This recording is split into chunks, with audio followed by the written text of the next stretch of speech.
不要一直比啦。故事中嘅主角豬仔係一個好鍾意比較嘅人，佢乜都會比啦，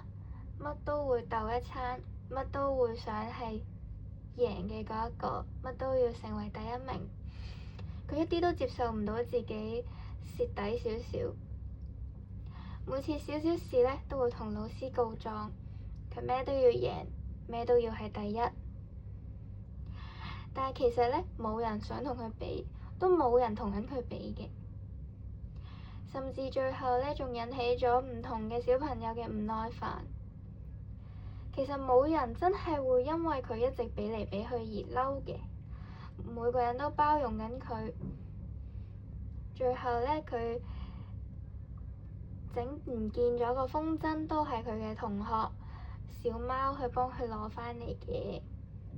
其實佢想傳播嘅思想係唔係所有人都會執着於成為第一，或者熱愛比較，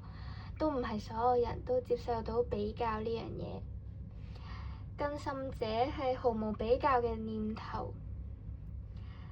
完全係包容心比較廣闊嘅人喺度向下兼容緊好勝心強嘅人，亦都唔係乜都要比，都唔係乜都要贏嘅，開心係最重要。